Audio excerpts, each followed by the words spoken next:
Le phénomène de la drogue bombée, le chef de l'État Félix Tshisekedi a attiré l'attention du gouvernement. Il est impératif pour le ministère de l'Environnement de produire dans un délai raisonnable une série d'éléments sur la pollution de la rivière Kasaï, a estimé le président de la République.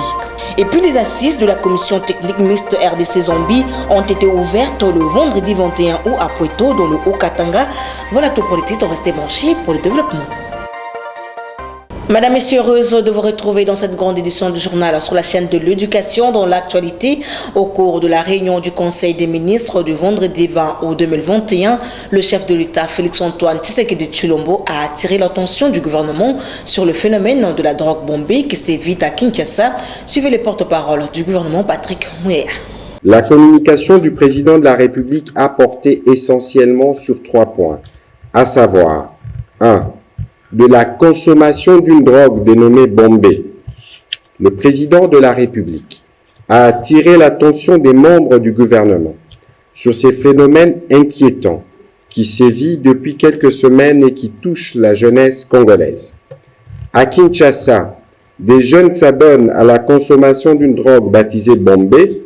Cette substance fortement toxique et dangereuse pour le cerveau serait constituée à base d'un mélange des résidus provenant des tuyaux d'échappement, des chanvre, des fonds de teint et d'autres composantes. La toxicité de cette substance est actuellement étudiée par une commission spéciale du ministère de la Santé. Au Nord Kivu, il est également signalé la consommation d'une autre drogue tout aussi dangereuse, appelée Muvoke. Dans un contexte où le pays livre une bataille sans merci contre l'ennemi invisible appelé Covid-19, le gouvernement ne peut tolérer de voir la jeunesse, lésée de forces vives, se détruire inexorablement par des substances toxiques de ce genre.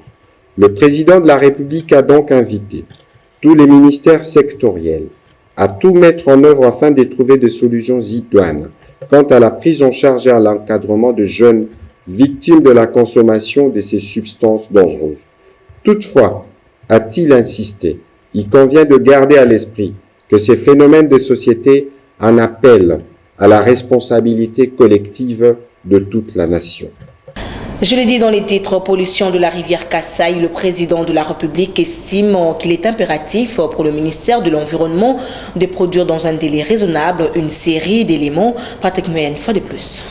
Le président de la République a estimé qu'il est impératif pour le ministère de l'Environnement et développement durable de produire dans un délai raisonnable une série d'éléments afin de renforcer le programme du gouvernement dans ce domaine et de permettre une participation effective de la République démocratique du Congo à la conférence sur le climat COP26 en novembre prochain à Glasgow en Grande-Bretagne. Il s'agit respectivement de l'évaluation du programme 1 milliard d'arbres à l'horizon 2023 visant la restauration de 3 millions d'hectares et la réduction de la déforestation de 25% pour sauver 1 million d'hectares. Cela appelle à une étude approfondie sur l'évaluation de ce projet, les avancées concrètes et les recommandations y afférentes. Du fonds carbone qui regorge l'aspect économique de la politique environnementale. Ceci exige l'exploitation de mécanismes appropriés pour la levée des fonds en faveur de la République démocratique du Congo, de l'adhésion du pays au groupe d'observation de la Terre.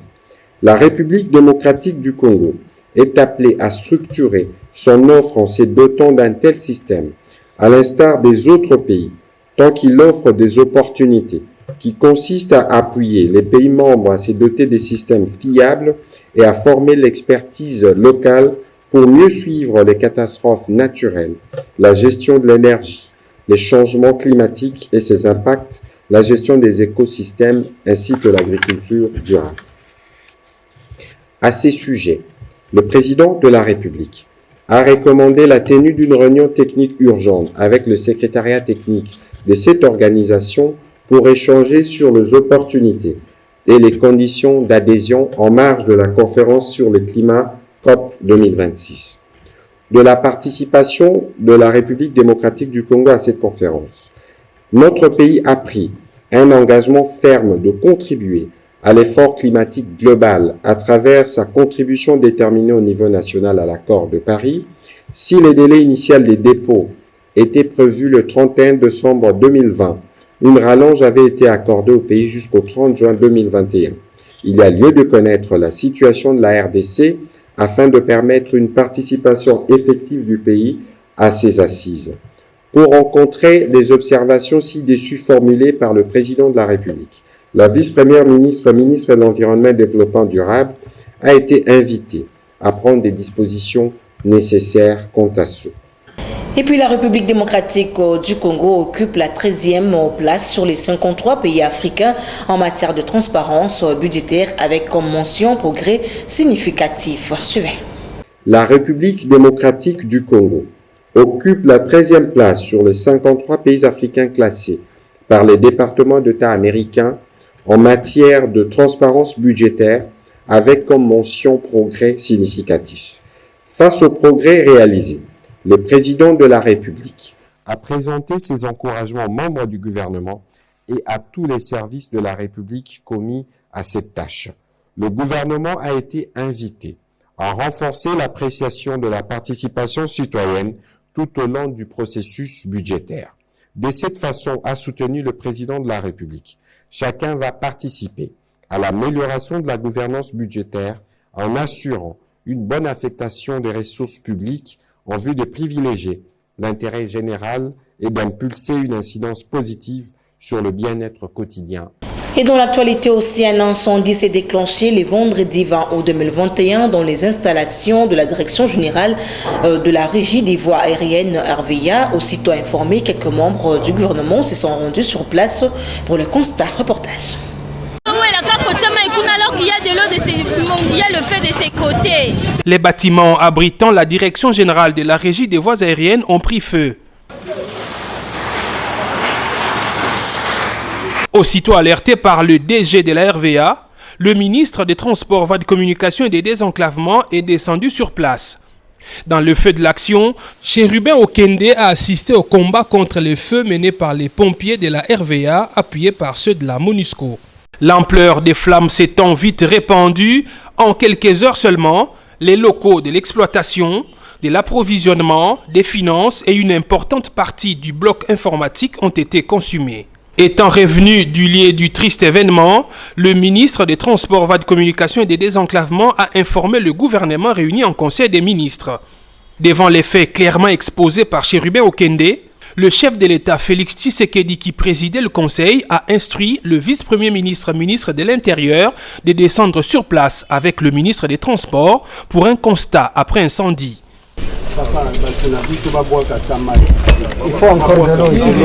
Sur place, le vice-premier ministre et le ministre des Transports ont fait une constatation amère. Les documents importants, les archives techniques, les imprimés de valeur ont été calcinés.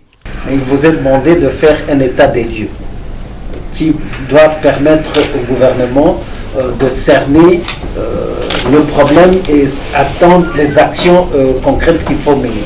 Ce n'est pas pour le moment que le gouvernement doit tolérer de voir la RVA dans cet état. Parce que le chef de l'État est déterminé à assurer l'efficience des actions de la RVA.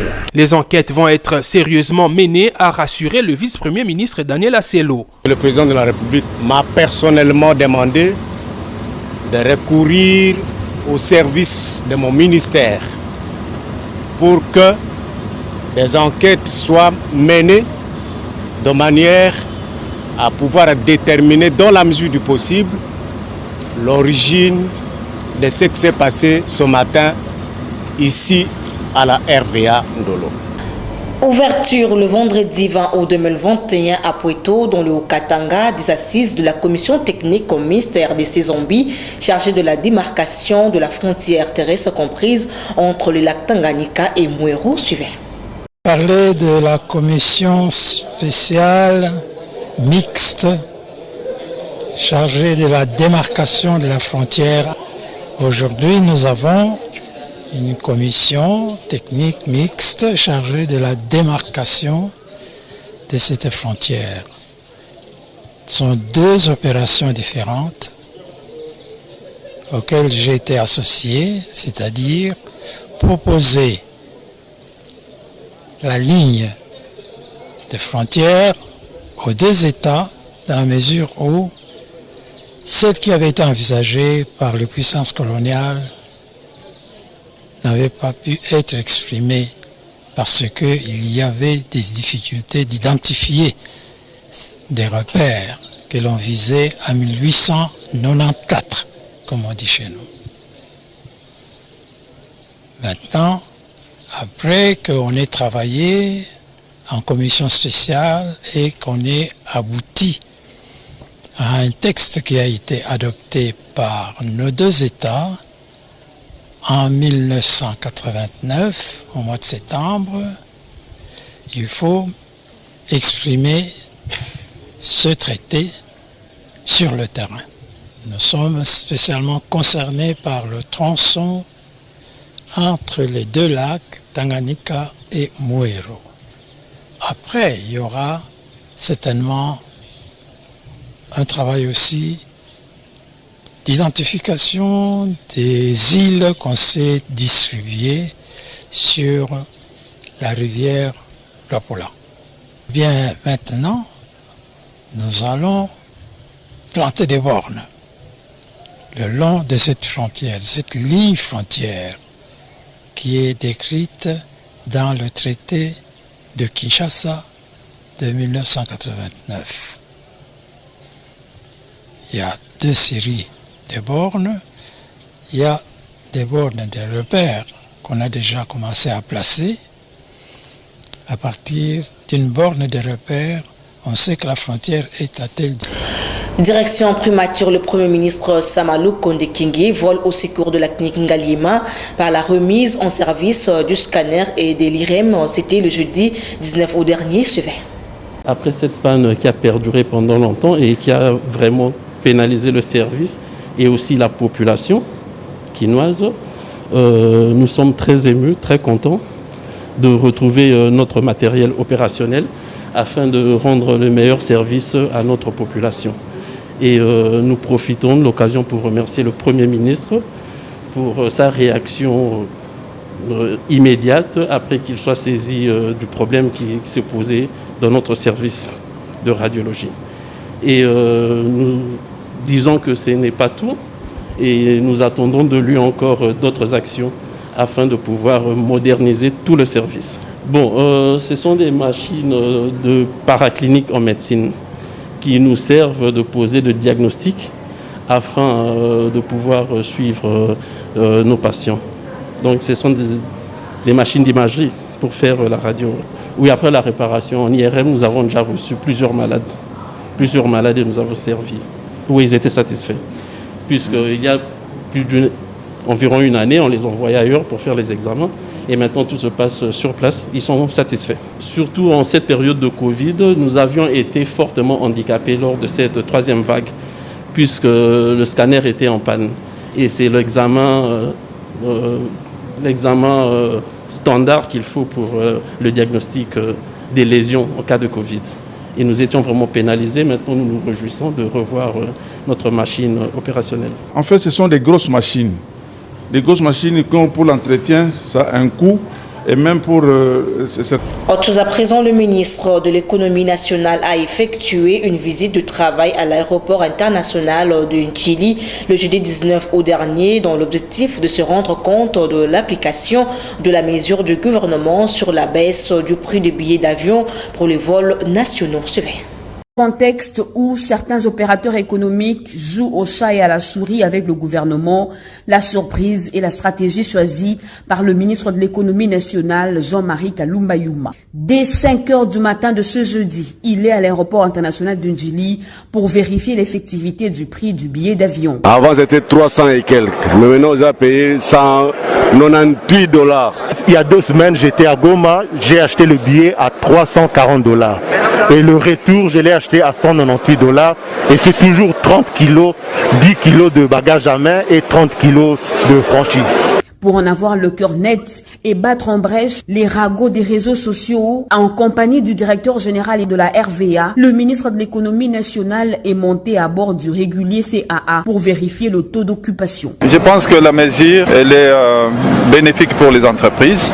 CAA faisait des vols avec 40% des taux d'occupation, mais aujourd'hui il passe à 83%. C'est que en termes de recettes, il passe de 34 000 $ par vol à 41 300 $, soit une augmentation de 7 300 $. Ce qui est important pour nous. L'arrêté est appliqué, le consommateur est satisfait suite à la baisse des prix et les transporteurs aériens se retrouvent. Donc pour les vols où il faisait 34 000 $, il passe de 34 000 $ à 41 730 $, soit une augmentation de 7 000 $. C'est important et on est satisfait de la mesure. C'est tout le monde qui gagne, et les consommateurs et les opérateurs économiques. La révolution du juste prix est une réalité dans le transport aérien. Les voyageurs peuvent enfin faire des économies. Le champ est vaste, le combat est rude. Le ministre Jean-Marie Kalumba s'est armé du mental qu'il faut pour triompher. Le juste prix. Aussi, les questions liées à l'évolution de la culture congolaise étaient au centre d'une rencontre à Kinshasa le jeudi 19 août dernier entre la ministre de la Culture, Art et Patrimoine et les artistes musiciens Lokwa Kanza et Suzy Kassia. Pour cette fin, je vous invite à suivre ces deux artistes musiciens au sortir de leur rencontre avec la ministre de la Culture, Art et Patrimoine, Catherine Katungo, au micro de Christian Lisco. En tant qu'acteur, de longue date du secteur, de venir présenter nos civilités à la personne qui désormais se trouve à la tête de notre ministère. Donc c'était très très important qu'on vienne lui présenter nos civilités. Bon, les apports consisteront certainement à puiser dans l'expérience que nous avons. Tout le monde sait que nous avons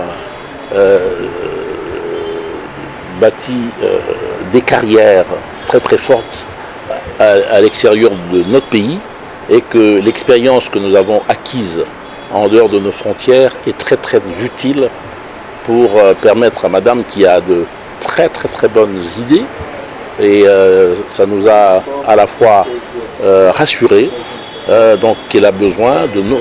Le peu que Dieu nous a donné, il est grand temps au jour d'aujourd'hui qu'on ait des gens qui nous donnent l'occasion, parce que je pense que même que ce soit mon grand frère Suzy, au jour d'aujourd'hui, il n'a donné qu'une part de ce qu'il connaît.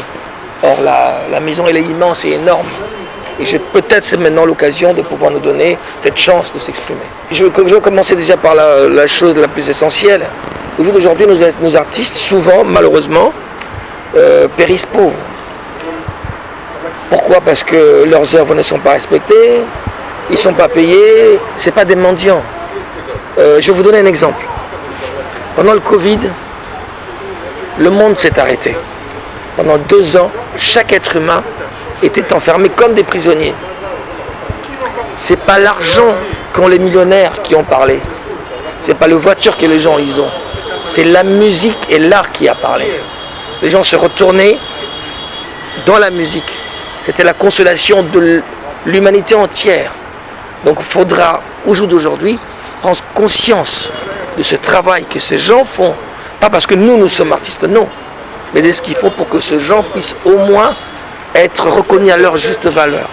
Revenons sur cette information, les 6 confessions religieuses sont un peu déçues.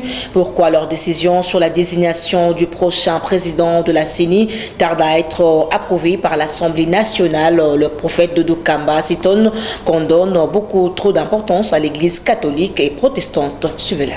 Mais nous voulons vous poser une question. Pensez-vous que si cela a été la position de l'Église du Réveil et de l'Église orthodoxe, seriez-vous vraiment en train de faire tout ce que vous faites? Parce qu'il s'agit seulement de l'Église catholique et de l'Église protestante. Nous tous, nous autres, nous ne comptons pas. Pourquoi il faudrait nous diminuer jusqu'à ce niveau et mettre même de côté les règles démocratiques? Qu'avons-nous réellement fait de mal? Pourquoi vous ne voulez pas considérer le travail de la majorité, ce qui est tout à fait loyal et normal? Alors on a été vraiment choqués. Conformément à la demande qui avait été formulée, nous avons terminé et on n'attend plus que l'Assemblée, ce que l'Assemblée annonce ce que nous avons fait comme travail. Et il y a eu quelques divergences, mais la majorité a tranché par les élections. Qu'est-ce que nous devons retenir? À Dieu soit la gloire. Donc l'Église catholique et ECC sollicite une audience pour le président de la République comme garant du bon fonctionnement des institutions. Cela vous effraie ou comment? Pourquoi ça va nous effrayer? Ils ne seraient pas à leur première fois d'aller rencontrer le président. Eux au moins ils ont des entrées à tout moment. C'est pas la première fois qu'ils rencontrent le président, ils en ont l'habitude. Mais sauf que la thématique de cette rencontre ne nous a pas été transmise. Nous ne pouvons pas commenter là-dessus. C'est de leur choix. Qu'est-ce qui arrivera si l'Assemblée nationale veut ramener à la case du départ, retrouver encore une fois de plus le consensus? L'opinion jugera. Et vous jugerez. Je n'ai pas de commentaire là-dessus. Et de leur côté, le chef coutumier du Grand Katanga s'oppose à la proposition de loi sur la congolité initiée par Noël Tchani. Pour eux, cette loi va diviser les Congolais. Suivez leur déclaration. Nous, chefs coutumiers de l'espace Grand Katanga, profitons de l'occasion ayant trait à la disparition de nos chers collègues, les chefs Kienge, Katanga, Chamalenge et Moulimbi, pour nous réunir à Lubumbashi en date du 19 août 2021 au siège de notre corporation Alliance nationale des autorités traditionnelles du Congo, ici à Lubumbashi. Nous, chefs coutumiers de l'espace Grand Katanga, nous sommes très satisfaits de notre retrouvaille inattendue afin de passer en revue la situation politique de la République démocratique du Congo. C'est une joie immense pour nous de nous réunir malgré cette période difficile que traverse notre pays, l'Afrique et le monde entier. Nous citons le Covid-19. Cependant, nous, chefs coutumiers de l'espace Grand Katanga, félicitons le président de la République, chef de l'État, son Excellence Antoine Félix Tshisekedi Tshilombo, pour les efforts louables qu'il ne cesse de fournir pour rendre la paix à l'est du pays et la cohésion dans l'ensemble de la République démocratique du Congo. Toutefois, poursuivant notre déclaration, nous, grands chefs coutumiers de l'espace Grand Katanga, condamnons avec la dernière énergie l'esprit tordu de certains politiciens dont Noël Tchani Mwadiavita, tendant à diviser le peuple congolais au lieu de favoriser une paix véritable et sans discrimination, clé de développement. C'est la raison pour laquelle nous demandons au peuple congolais et à tous les députés nationaux de faire échec à cette proposition de Noël Tchani Mwadiavita et de rester vigilants afin que cette loi ne passe pas. Que vive la République démocratique du Congo, que vive le Grand Katanga. Et pour clore ce journal en société, quelques jours seulement après la réouverture des bars, terrasses et autres nightclubs, les avis de nombreux Kinois sont partagés en ce qui concerne l'heure du début du couvre-feu. Suivez cet élément de nos stagiaires de l'IFAD et ULECA. Les avis sont partagés depuis la réouverture de bars, terrasses, boîtes de nuit et autres par les autorités du pays. Certaines personnes déplorent la nuisance sonore qui est actuellement un casse-tête. Par rapport à la fermeture, ça c'est vrai. Ils sont en train de, comment dirais-je, ils sont vraiment en train de respecter. Et là, il n'y a pas de problème. Mais peut-être par rapport au port de masque, il y a un petit souci parce que si vous regardez bien, il y en a certaines personnes qui n'ont pas porté leur masque.